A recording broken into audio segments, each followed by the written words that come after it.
하나님께서 우리에게 주시는 말씀 마태복음 25장 1절에서 12절까지 말씀입니다. 마태복음 25장 1절에서 12절, 여러분 말씀을 잘 주목하셨으면 좋겠어요. 마태복음 25장 1절에서 12절, 제가 한 절, 여러분이 한 절 기록합니다. 그때 천국은 마치 등을 들고 신랑을 맞으러 나간 열 처녀와 같다 하리니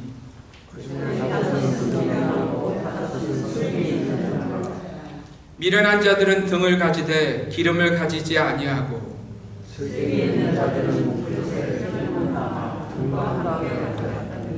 신랑이 더디엄으로 다 졸며 잘세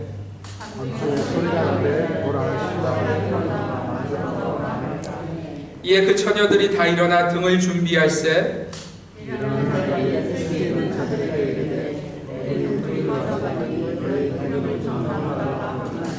슬기 있는 자들이 대답하여 이르되 우리와 너희가 쓰기에 다 부족할까 하노니 차라리 파는 자들에게 가서 너희 쓸 것을 사라 하니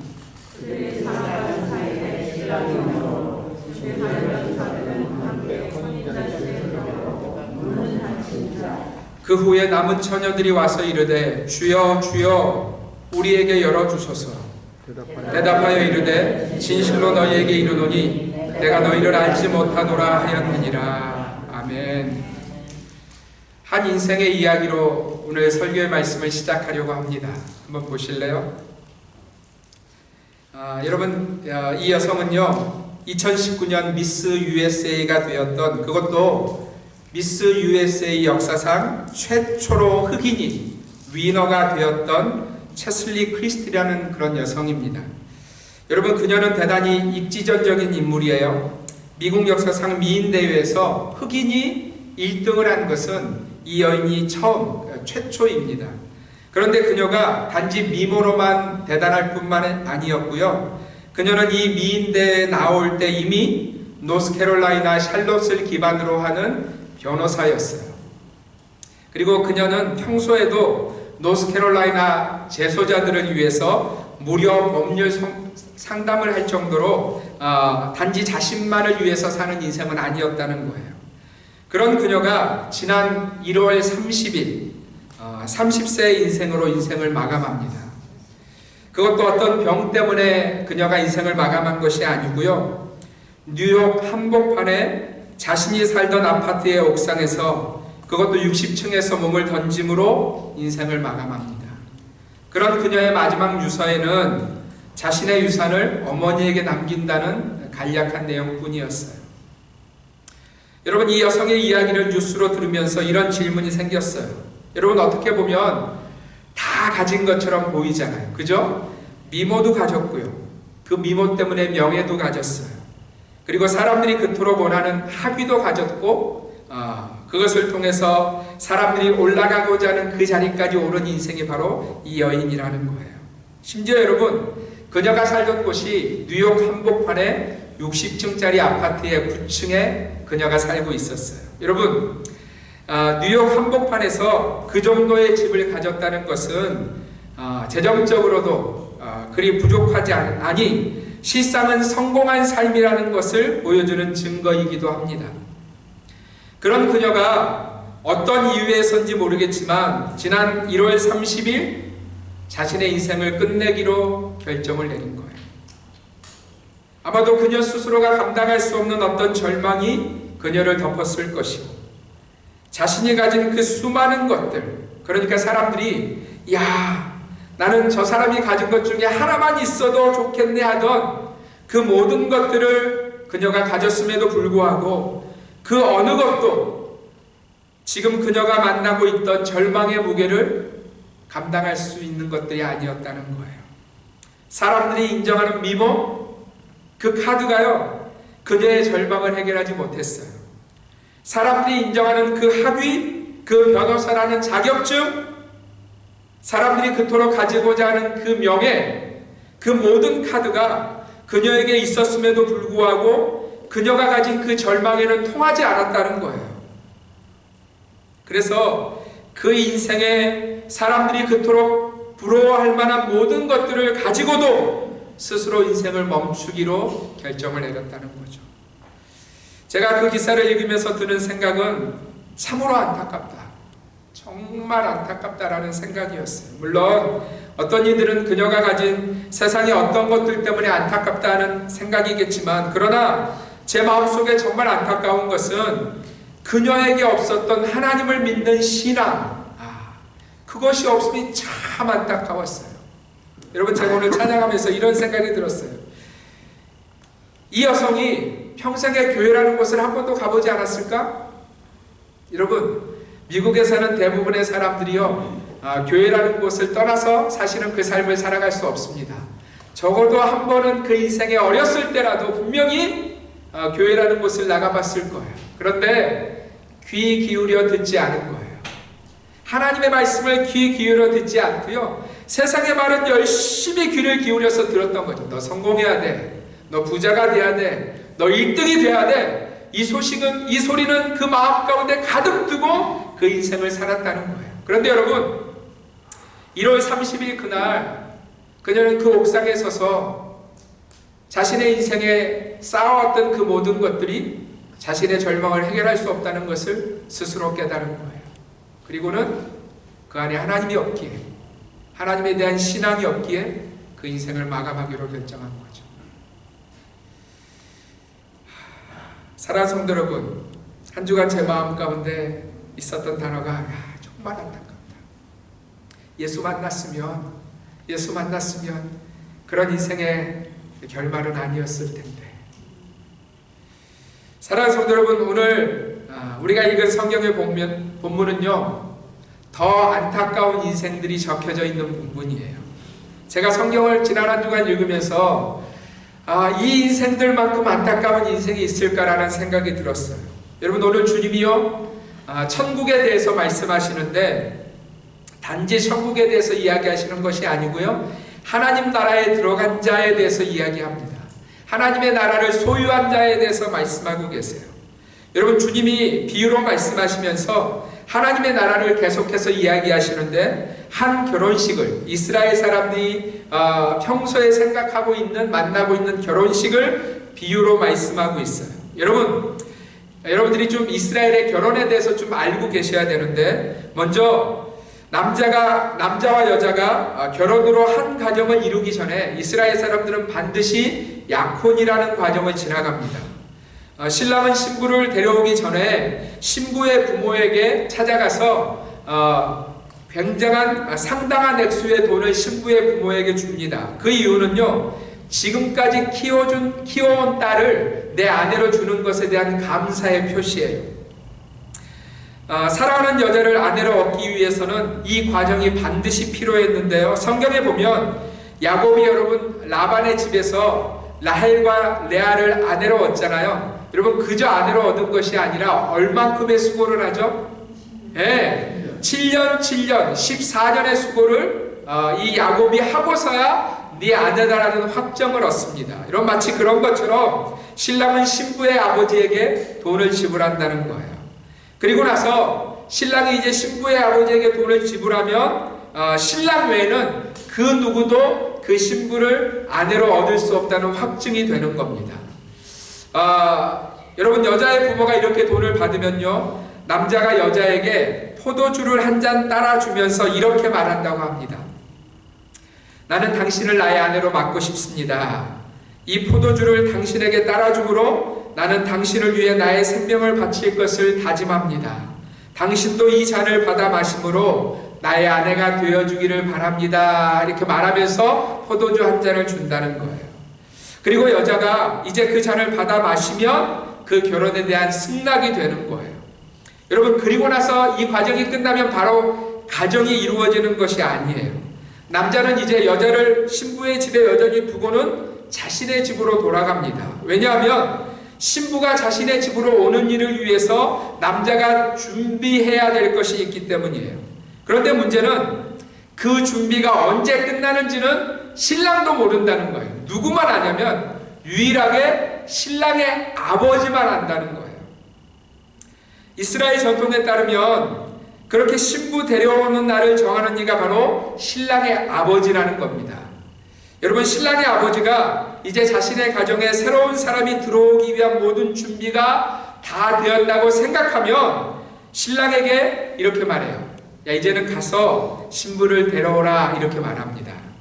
여러분, 여기서 우리가 다시 신부가 신랑이 준 포도주를 받는 장면으로 돌아가 보면, 그러니까 내가 당신의 청혼을 승낙합니다 하는 장면으로 돌아가 보면요, 여자 집을 떠나기 전에 신랑은 신부에게 선물을 준다는 거예요. 자신의 청혼을 받아준 것에 대한 감사, 또 정확하게 알 수 없지만 우리가 떨어져 있는 기간에 당신이 나를 기대하면서 기다려주었으면 좋겠다는 그 의미로 신부에게 선물을 준다고 합니다. 여러분, 이스라엘 관례에 따르면요, 대부분 신랑과 신부가 이렇게 떨어져 있는 기간이 1년 혹은 2년 정도가 되어진다는 거예요. 이렇게 1년, 2년 정도의 기간이 떨어져 있는 이유가 뭐냐면 신부의 성적인 순결을 확인하기 위해서, 그러니까 그 떨어져 있는 기간에 혹시라도 신부가 아이를 낳게 되어지면 여러분, 그건 문제가 있는 거잖아요. 그래서 그 결혼은 파혼이 된다는 겁니다. 그런데 이제 1, 2년 동안 떨어져 있는데 아무 문제가 없다. 그러면 신부의 순결을 확인하고 또 신랑의 집에서 준비가 다 된 날 신랑의 아버지가 신랑을 부릅니다. 그러면 이제 신랑은 가서 신부를 데려오는 거예요. 그러나 여러분, 그 날은 아무도 모른다는 거예요. 여러분, 예수님의 말씀을 기억하세요? 마치 신랑 되신 예수님이 다시 오시는 그날에 대해서 예수님이 이렇게 얘기하셨어요. 아들도 모른다. 누구만 안다 그러셨어요? 아버지만 아신다 그랬어요. 여러분, 오늘 예수님이 이러한 이스라엘의 결혼 관습을 가지고 천국을, 하나님 나라를 설명하고 계시는 거예요. 그런데 여러분, 이렇게 신랑이 오는 날을 위해서 신부가 준비해야 될 것이 한 가지 있었는데, 그게 뭐냐면 그 혼인잔치에 함께 갈 들러리들을 준비한다는 거예요. 신부는요, 대부분은 자매들이거나 아니면 친구들이 그 들러리가 됐다고 합니다. 여러분, 그러면 하필 왜 오늘 본문에 보니까 10명의 신부 들러리인가? 여러분, 이스라엘 공동체는요, 공동체 의식이 아주 강했는데요, 그래서 그들이 함께 모이는 것에 대해서 굉장히 중요하게 여겼고요, 그 함께 모였을 때도 숫자가 있었다는, 우리가 모였다는 그 의미의 숫자가 10명이었다는 거예요. 그래서 회당에서도 여러분, 함께 예배를 드릴 때, 말씀을 나눌 때 10명 이상이 되어야 말씀을 나눴고요, 또 여러분, 장례식도 마찬가지인데 누가 돌아가셨는데 10명 이상이 모이지 않으면 장례식이 시작되지 않는 거예요. 동일하게 오늘 유대의 결혼식은요, 10명 이상의 들러리들이 그 잔치에 참여하게 되어져 있었다는 거예요. 근데 여러분, 유대인의 결혼식은 신부의 집에서 하는 것이 아니고 어디서 하냐면 신랑의 집에서 결혼식을 합니다. 그러니까 한번 생각해 보세요. 어느 날 신랑의 아버지가, 아들아, 이제 준비가 다 된 것 같으니 신부를 데려오너라, 이렇게 이야기한 시간이 아침 일찍이면 결혼식이 낮에 되어도 문제가 없겠죠. 근데 혹시라도 아버지가 점심때 정도 이야기했다든지, 또 한 가지는 여러분, 신랑 집이 바로 우리 송기찬 장로님, 송영숙 권사님 집, 옛날 집처럼 이렇게 붙어 있으면 문제가 없지만 멀리 떨어져 있는 그런 집이라면 여러분, 신랑이 아버지의 말을 듣고 신부의 집에 도착해 보니까 언제예요? 밤이 되어져 있는 거예요. 여러분, 오늘 그런 상황을 주님이 이야기하시는 거예요. 그런데 여러분, 오늘 신랑의 마침 도착한 시간이 밤 늦은 시간이라고 되어져 있고요, 성경에 보니까 10명의 들러리들이 다 잠자고 있었다고 말씀하고 있습니다. 그런데 여러분, 그 다음이 문제예요. 그 중에 슬기로운 5 처녀는 무엇과 무엇을 준비했어요? 네, 등과 여분의 기름을 준비하고 있었어요. 슬기로운 5 처녀는. 그런데 오늘 본문에 보니까 그들을 향해서 뭐라고 말씀하냐면 미련한 5 처녀라고 이야기해요. 이들은 무엇만 준비하고 있었다고요? 예, 등만 준비하고 있었어요.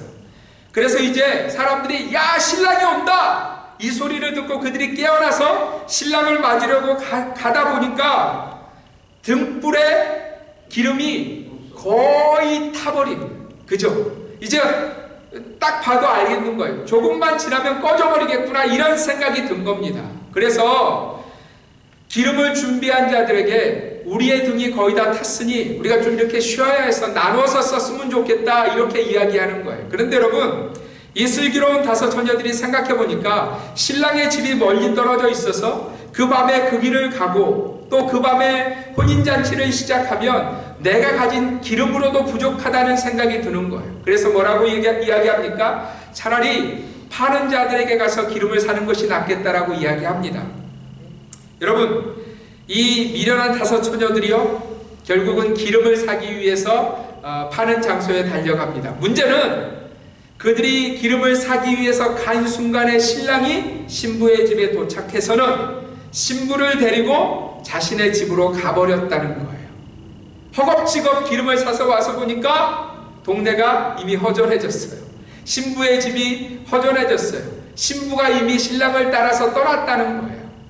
여러분, 그래서 이 미련한 다섯 처녀들이요, 열심히 쫓아갑니다. 신랑을 열심히 쫓아가요. 그런데 오늘 본문에 보니까 신랑의 집의 문은 이미 어떻게 되었어요? 닫혔어요. 여러분, 그러면 두드리면 열어주고 어이 늦게라도 왔으니 이렇게 하면 되잖아요. 문제는 뭐예요?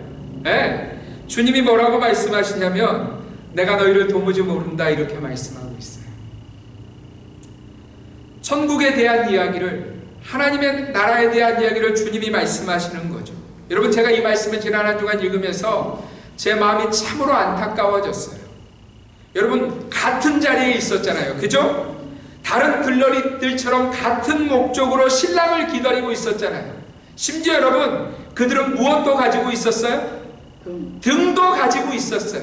여러분, 오늘 본문에 보니까 신랑이 온다는 소식을 들었을 때는 적어도 그 등이 켜 있었어요? 꺼져 있었어요? 켜 있었어요. 등도 가지고 있었다는 사실은 여러분, 처음 얼마간은 적어도 그 등불이 타고 있었다는 것을 의미합니다. 그런데 무엇을 준비하지 못했다고요? 신랑의 혼인잔치 내내를 밝힐 기름을 준비하지 못했다는 거예요. 여러분 보세요. 주님은 지금 이 혼인잔치에 들어가지 못한 그 미련한 다섯 처녀의 비유를 말씀하시고 계세요. 왜일까요? 여러분, 예수님이 오신 그 시대의 이스라엘 백성들에게, 또 오늘 성도라 불리는 저와 여러분들에게 주님이 경고하시고 계시는 거예요. 등은 가졌는데, 그리고 심지어 아직은 등잔에 불이 켜 있는데, 뭐 이제는 거의 다 태워버려서 꺼질락 말락하는 등잔불이라도 내가 켜 있잖아 이렇게 말하고 있는 희미한 불빛은 내가 가지고 있는데, 문제는 뭐냐면 그 말씀을 듣는 그들에게, 그리고 저와 여러분들에게 혼인잔치를 밝힐 기름이 없다는 거예요. 사랑하는 성도 여러분, 어떠세요? 저는 주님이 우리에게 등이 있느냐 그렇지 않느냐를 묻고 계시지 않다고 봐요. 주님은 지금 등잔불을 켜고 있느냐 그렇지 않느냐를 말씀하고 계시지 않는다는 거예요. 주님은 지금 주님이 오시는 그날을 위한, 그날에 밝힐 여분의 기름을 준비하고 계시느냐고 묻고 계시다는 거예요. 여러분 어떠세요? 저와 여러분에게 다시 오시겠다는 주님을 맞이할 넉넉한 기름이, 그 혼인잔치를 밝힐 기름이 있으시냐는 거예요. 아니면 혹시라도 우리가 착각하고 있는 것은 아니죠. 나는 적어도 등을 들고 있어. 나는 적어도 등잔에 불은 켜 있어. 물론 바람 불면 거의 꺼져버릴 것 같은 등잔불이긴 하지만 내 등잔불에는 간신이라도 불은 켜 있어. 여러분, 제가 오늘 말씀을 준비하면서 A.W. 토저라는 분이 이 시대 그리스도인들에게 하는 경고의 말씀을 들었어요. 여러분, 그 중에 몇 가지 격언이 제 마음에 들어왔는데 한번 보세요. 제가 읽어드릴게요. 대부분의 교회들은 한 개의 학년만 있는 학교와 같다. 그 학년도 1학년이다. 교인들은 2학년으로 올라갈 생각을 하지 않는다. 이게 무슨 말일까?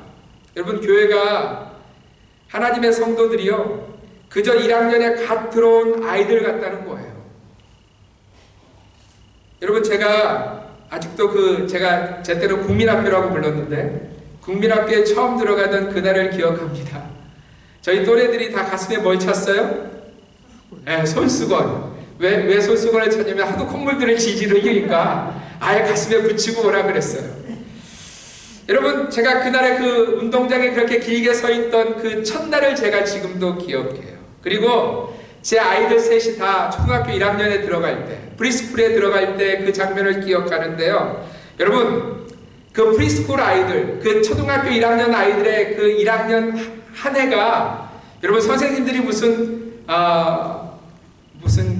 지식을 가르치고 뭐 이렇게 학교의 교육을 가르치고 그런 때입니까? 여러분 그렇지 않아요. 그죠? 정신이 없어요. 1학년 내내. 선생님은 공부를 가르치는 게 아니고요. 그저 어떤 아이 하나 울면 왜 우느냐 하고 달려가야 되고요. 또 누가 다쳤다고 하면 달려가서 후 불어줘야 되고요. 또 여러분 이런 일들이 초등학교 1학년 내내 일어나는 사건이에요. 그런데 어디가 그렇다고요? 어디가 그래요? 교회가 그랬다. 여러분 예수 믿은 날들이 얼마나 되세요? 저 같은 경우는 모태신앙이니까 거의 50년 동안 주님의 공동체 안에 있었고요. 여기 어르신들은 아마도 더 많은 시간을 하나님의 교회 안에 계셨을 거예요. 여러분 그런데 여전히 1학년이라면 여전히 내가 왜 이 자리에 나와 있는지, 내가 어떻게 하나님을 바라보아야 하는지, 내가 어떻게 내 삶을 통해서 하나님께 영광을 돌려야 되는지에 그 2학년, 3학년, 4학년의 이야기가 내 인생에 없다면 여러분 온통 초등학교 1학년 교실처럼 여러분 한번 상상해 보세요. 선생님 여기 다쳤어요. 선생님 나 여기 아파요. 선생님 나 콧물을 넣어요. 어떡해요? 선생님 제가 때렸어요. 선생님 제가 나 이렇게 흘려봤어요. 선생님 오줌 내려와요. 뭐 이런 이야기만 가득한 곳이 교회라면 여러분 근데요 만약 예수님이 그래도 상관없어, 교회는 그래도 상관없어 이렇게 얘기하셨다면 그건 문제 안 되는 거예요. 그죠? 전혀 문제 없어요. 근데 문제는 뭐냐면 주님이 단순하게 등 들고 있는 것으로 만족하지 않으신다는 데 문제가 있어요. 주님은 기름을 준비하지 못하면 하나님 나라에 들어올 수 없다고 우리에게 경고하고 계시는 것이 문제라는 거예요. 사랑하는 성도 여러분 어떠세요? 우리에게는 주님이 오셨을 때 그 혼인잔치를 밝히기 위한 기름이 준비되어 계시냐는 거예요. 여러분 그러면 기름을 어떻게 준비할 수 있을까요? 첫 번째는요, 하나님 말씀을 통해서 기름을 준비할 수 있어요. 여러분 끊임없이 하나님의 말씀을 읽는 것, 단지 읽기 위해서 읽는 것이 아니고요, 그 말씀을 통해서 하나님의 뜻을 더 온전히 깨달아서 그 삶을 살기 위해서 읽는 것, 그것이 바로 말씀을 읽는 거예요. 여러분 왜 우리가 우리 마음대로 사는지 아세요? 왜 순간순간마다 하나님이 원하시지 않는 그 길을 우리가 걸어가는지 아세요? 무지하기 때문에 그래요. 모르기 때문에 그래요. 하나님이 뭘 말씀하시는지 모르기 때문에 그 걸음을 걸어가는 거예요. 여러분 주님은 더 무섭게 우리에게 경고하십니다. 우리 호세아 4장 6절 말씀 함께 읽습니다. 시작. 내 백성이 지식이 없으므로 망하는도다. 내가 지식을 버렸으니 나도 너를 버려 내 제사장이 되지 못하게 할 것이요, 내가 내 하나님의 율법을 잊었으니 나도 내 자녀들을 잊어버리리라. 여러분 이 말씀만큼 두려운 말씀이 우리에게 없어요. 여러분 이스라엘이 왜 망했어요? 지식이 없어서 망했대요. 여러분 이 지식은요 무슨 군사에 대한 세상을 살아가는 그런 지식이 아니라 뭐예요? 하나님의 말씀을 이야기하는 거예요. 하나님의 백성인데 망했다는 거예요. 여러분 이건 말도 안 되는 이야기예요. 그런데 그 이유가 뭔가 봤더니 하나님 때문이 아니라, 하나님의 손이 짧아서가 아니라 그들이 하나님의 말씀을 버렸으므로, 하나님의 말씀의 무지함으로 그들이 망하게 되었다는 거예요. 여러분 더 무서운 말씀은 뭐냐면 하나님이 나도 너를 버려 내 제사장이 되지 못하게 하리니.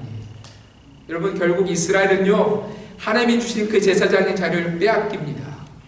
그죠? 여러분 더 무서운 말씀은 뭔지 아세요? 내가 내 하나님의 율법을 잊었으니 나도 내 자녀들을 잊어버리리라. 하나님이 돌보시지 않으시겠다는 말씀이에요. 사랑하는 성도 여러분, 말씀을 준비하셔야 돼요. 말씀의 기름을 준비하셔야 돼요. 그것이 망하지 않는 비결이에요. 여러분 그러면 단지 망하지 않기 위해서 내가 말씀을 읽을 것인가? 아니에요. 여러분 말씀을 읽는 데는 거기에 하나님의 은혜가 가득하기 때문이라고 성경은 우리에게 가르쳐줘요. 우리 시편 19편 7절과 8절 함께 읽습니다. 시작. 여호와의 율법은 완전하여 영혼을 소성시키며 여호와의 증거는 확실하여 우둔한 자를 지혜롭게 하며 여호와의 교훈은 정직하여 마음을 기쁘게 하고 여호와의 계명은 순결하여 눈을 밝게 하시도다. 아멘. 여러분, 아까 제가 처음에 서두에 말씀드렸던 그 여인의 인생, 60층 그 높은 꼭대기에 서서 내 인생을 끝내기로 결정했던 그 영혼이 어떤 상태였냐면 그야말로 세상의 것들로 가득 차서 절망 가득한 인생이었다는 거예요. 근데 여러분, 말씀이 뭐라고 가르쳐줘요? 영혼을 소생시키는 게 뭐라고요? 여호와의 율법은 완전하여. 여러분, 하나님의 말씀만이 영혼을 소생시켜준다는 거예요. 여러분, 하나님의 말씀만이 우둔한 자를 지혜롭게 하신다는 거예요. 여러분, 마음에 기쁨이 없으세요? 왜일까요?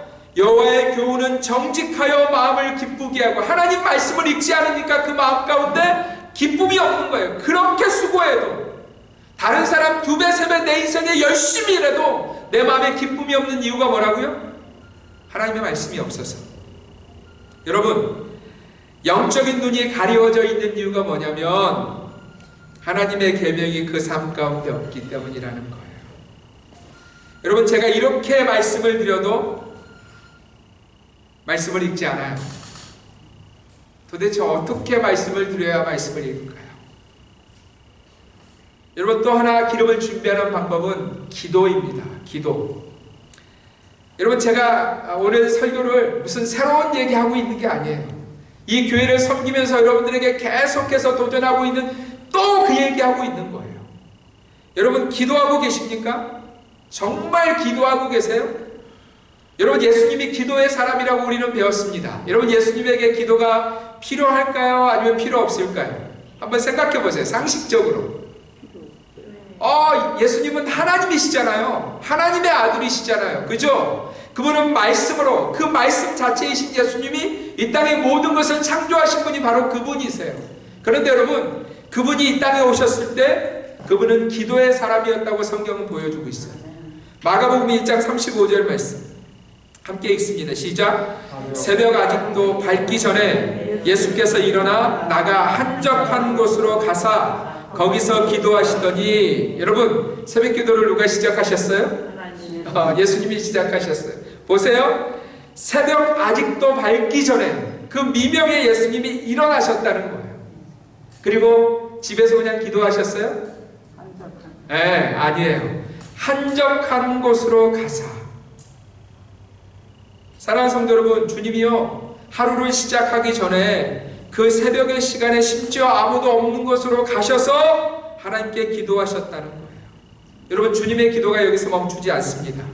주님은요, 하루 종일 열심히 일하시고도 정말 피곤해 쪄들 만큼 그 삶을 사시고도 주님은 기도의 자리를 찾아가셨어요. 우리 마가복음 6장 45절 46절 함께 읽습니다. 시작.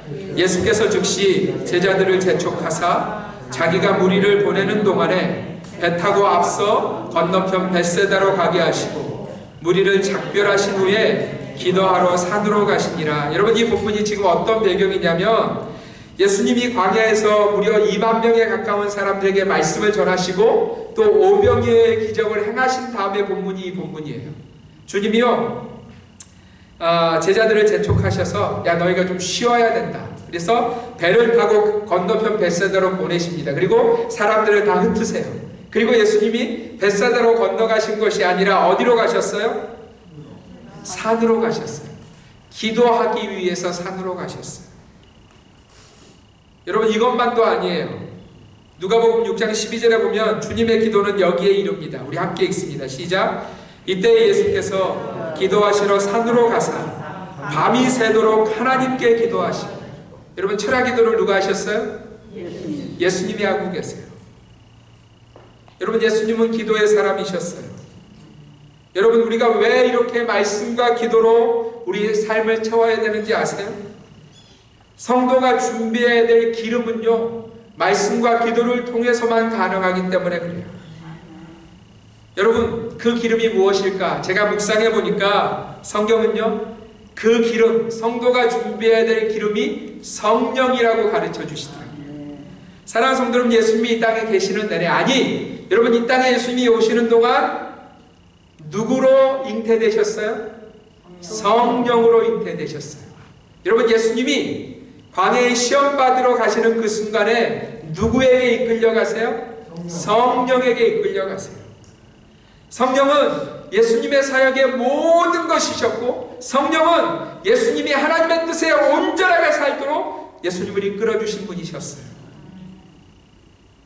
그래서 주님은요, 자신의 사역 내내 이 성령을 제자들에게 가르쳐 줍니다. 우리 누가복음 11장 13절 우리 함께 같이 한번 읽습니다. 시작. 너희가 악할지라도 좋은 것을 자식에게 줄 줄 알거든 하물며 너희 하늘 아버지께서 구하는 자에게 성령을 주시지 않겠느냐 하시니라. 여러분, 이 말씀에 바로 전절에 보면 구하라, 찾으라, 두드리라 이렇게 주님이 명령하시는 구절이에요. 근데 뭘 구하라고 주님이 말씀하시냐면 성령을 구하라고 가르쳐 주시는 거예요. 여러분, 심지어 주님이요, 부활하시고 승천하시는 바로 그 순간까지도 이렇게 말씀하고 계세요. 우리 사도행전 1장 2절 함께 읽습니다. 시작. 그가 택하신 사도들에게 성령으로 명하시고 승천하신 날까지의 일을 기록하였노라. 여러분 보세요. 승천하시는 그 순간까지 지금 무엇으로? 성령으로 명령하고 계시다는 거예요. 여러분, 그리고 이렇게 명령하세요. 우리 사도행전 2장 4절 함께 읽습니다. 시작. 사도와 함께 모이사 그들에게 분부하여 이르시되 예루살렘을 떠나지 말고 내게서 들은 바 아버지께서 약속하신 것을 기다리라. 여러분, 예수님에게서부터 들은 바 하나님 아버지가 약속하신 것이 무엇이었어요? 성령이었어요. 그래서 제자들은 40일 동안 열심히 기도하고 그들은 성령의 충만함을 받습니다. 그리고 그 인생이 뒤집어졌어요. 할렐루야. 사랑하는 성도 여러분, 그렇습니다. 성령은 하나님의 영이에요. 그러면 하나님께서 성령으로 충만하라 하시는 것은요, 여전히 내 영으로 충만해서는 우리 어떤 사람도 하나님 나라에 들어갈 수 없다는 거예요. 하나님은 우리가 하나님의 영으로 충만한 그 기름을 준비할 때 우리가 하나님 나라에 들어가는 백성이 되어질 수 있다고 말씀하시는 거예요. 여러분, 우리에게 그 성령의 충만함이 필요한 줄 믿습니다. 여러분, A.W. 토저라는 박사가 아픈 말 하나를 또 합니다. 제가 한번 읽어드릴게요. 만일 오늘날 교회에서 성령을 뺀다 해도 우리가 하는 일의 95%가 계속될 것이고 아무도 차이를 알지 못할 것이다. 그러나 신약 교회에서 성령을 뺀다면 그들이 행했던 일의 95%는 멈췄을 것이고 모두가 그 차이를 알았을 것이다. 여러분, 너무너무 아픈 말이에요. 다시 한번 읽어드릴게요. 만일 오늘날 교회에서 성령을 뺀다 해도 교회가 돌아간다는 거예요. 교회가 그냥 문제없이 돌아간다는 거예요. 근데 여러분, 신약 교회에서 우리가 읽고 있는 이 신약 성경의 그 첫 교회에서 성령을 빼버리면 교회가 올스톱이 되어지고요, 온 세상 사람들이 그 스톱된 것을 알 수 있다는 거예요. 사랑하는 성도 여러분, 하나님의 성령 없이 행하는 모든 일이 아무것도 아니라는 거예요. 하나님의 성령 없는 생각은 결론은 사망뿐이라는 거예요. 내 생각에는 아무리 그럴듯해도, 내 생각에는 아무리 당연해도, 내 생각에는 아무리 그것이 맞다 해도 성령 없는 생각과 삶의 결론은요, 기름을 준비하지 못한 그 미련한 5 처녀의 삶의 결과와 다른 바가 없다는 거예요. 한 가지 더는, 여러분, 성령 없는 인생은요, 결코 하나님이 기뻐하시는 순종을 드릴 수 없어요. 여러분, 예수님이 십자가까지 나아가신 데는요, 예수님의 생각이 아니라 그 성령이 그 안에 가득했기 때문에 가능했어요. 여러분, 성령이 없으면요, 잘 생각하세요.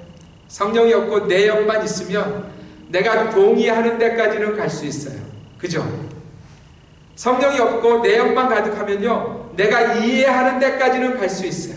그런데 여러분, 어디에 이르지 못해요? 하나님께 이르지 못한다는 거예요. 오늘 저와 여러분 안에 바로 그 기름이 준비된, 성령 충만한 하나님의 사람이 되시기를 바랍니다. 제발 신랑의 집 앞까지 이르러서도 아무리 두드려도 문이 열리지 않는 그 어리석은 미련한 인생들이 우리가 아니기를 소원합니다. 제발 다 가졌잖아요. 60층 빌딩에 한 층의 아파트를 가졌고요.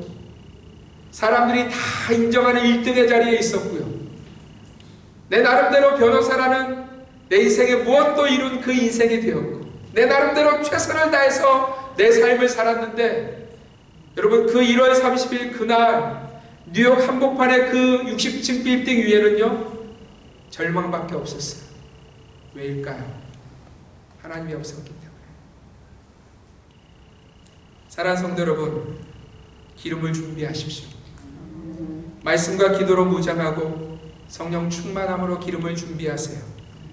여러분, 그래야 우리 모두가 혼인잔치에 들어가서 영원한 기쁨과 구원의 은혜를 누릴 수 있어요. 우리 모두 그 잔치에서 거룩한 옷을 입고 만날 수 있기를 주님의 이름으로 부탁드립니다.